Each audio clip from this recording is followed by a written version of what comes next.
नमस्कार मित्रों, आप सभी का स्वागत है मधुरम हिंदी के इस ऑनलाइन प्लेटफॉर्म पर मित्रों। और जैसा कि आप सभी थंबनेल देख रहे हैं कि अचानक से ऐसा क्या हो गया कि सरकार ने इस प्रक्रिया को ही स्थगित कर दिया।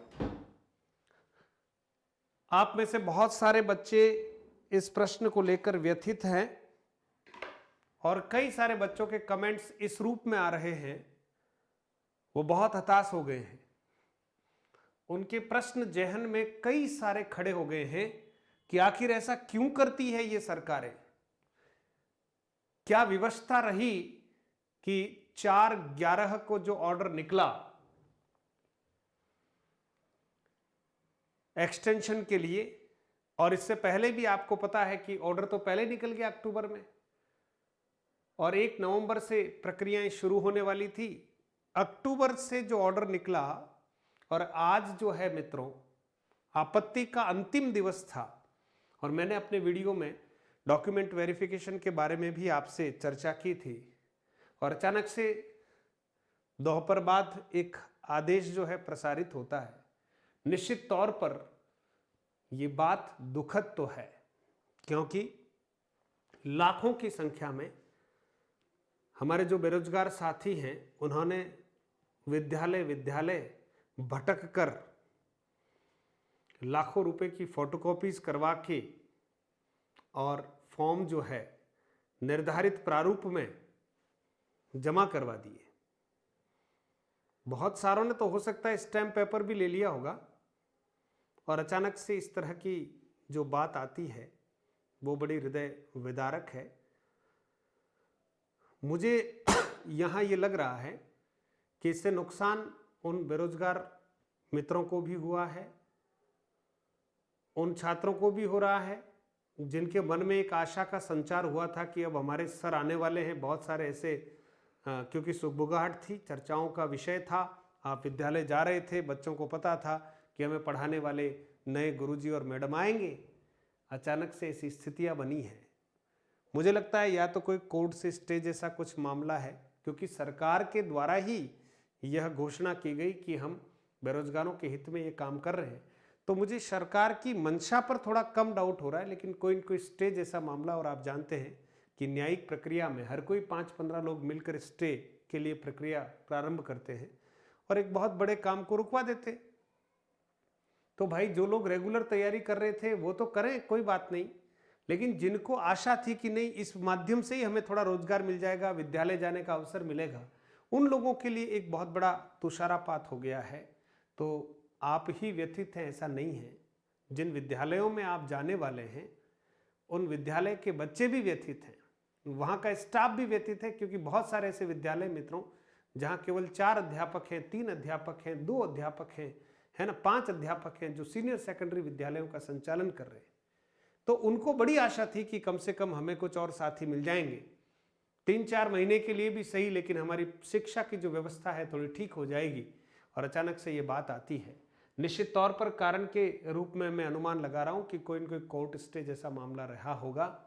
बहुत सारे हमारे साथी जो हैं बड़े हताश हैं, उनके कमेंट्स पढ़कर मुझे लग रहा है कि वो बहुत भयंकर निराश हो गए हैं। लेकिन फिर मैं हर वीडियो में आपसे ये कहता रहा कि मुट्ठी भर बाजरे के लिए सेकंड ग्रेड और थर्ड ग्रेड की बादशाहत मत खोना रे भोलों। और पता नहीं वो बात कहीं न कहीं आकर खड़ी हो गई है। अब आपको आगे क्या करना है? अब मेरे हिसाब से तो ये करना है कि इसको अभी बिल्कुल दिमाग से निकाल दीजिए।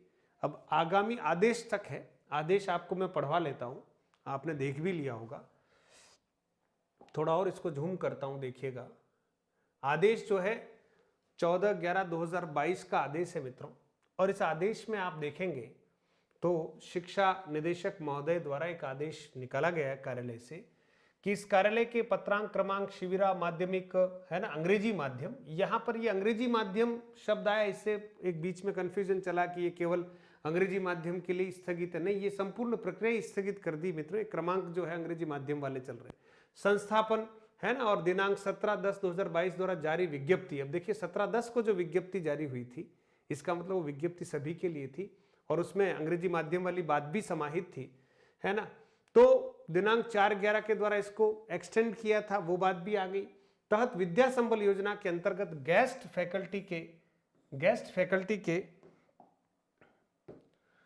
फैकल्टी में शिक्षकों को रिक्त स्थान पर लगाए जाने की प्रक्रिया आगामी आदेश तक स्थगित की जाती है।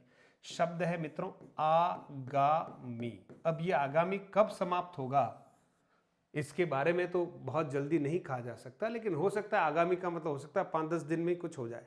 लेकिन अब मेरा आपसे मैं आपसे व्यक्तिशः एक गुजारिश कर रहा हूं कि अब आप शायद विद्या संबल को भूल जाएं फिलहाल, है ना, क्योंकि आपके सामने दिसंबर में परीक्षा है, नवंबर में 15 नवंबर से परीक्षा है, और फरवरी में भी आपके लिए परीक्षा है, जनवरी में सीईटी की परीक्षा है।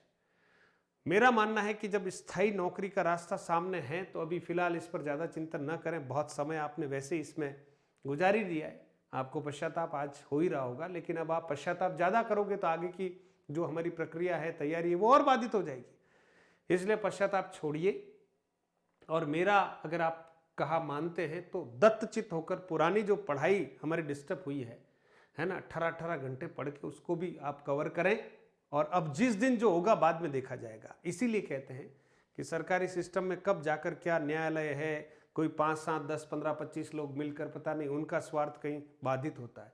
मैं कतई इन संविदा भर्तियों के समर्थन में नहीं बोल रहा, है ना, स्थायी भर्तियां होनी चाहिए बेरोजगारों के लिए, वो सही बात है, लेकिन एक थोड़ा सा ऑक्सीजन मिल रहा था किसी न किसी रूप में, कम से कम बच्चों को, उन विद्यार्थियों को, और ये केवल एक 22-23 के लिए अस्थायी व्यवस्था थी। तो ये अगर होती सुचारू रूप से, वैसे उपचारात्मक शिक्षण के रूप में शिक्षक लगाए गए, और ये होती तो थोड़ा सा इसका तरीका वगैरह सब ठीक था और रोजगार की एक स्थिति बन रही थी। लेकिन देखो, होप फॉर द बेस्ट, आगामी समय में जैसे ही कुछ अपडेट आएगी मैं आप तक जरूर पहुंचाऊंगा। लेकिन अंतिम संदेश यही है, तैयारी करो, उठो, और पीछे के दिन जो जाया हो गए हैं उनकी भरपाई करो, है ना। और अब बार बार ज्यादा चिंता करोगे समय खराब होगा, जिस दिन जो होगा देखा जाएगा। इसलिए मेरा आग्रह है आप सब तैयारी करें, आप सबके लिए ऑल द बेस्ट है। सॉरी, रोने से राज नहीं मिलता है मित्रों, है ना, हमें अचीव करना पड़ेगा, छीनना पड़ेगा।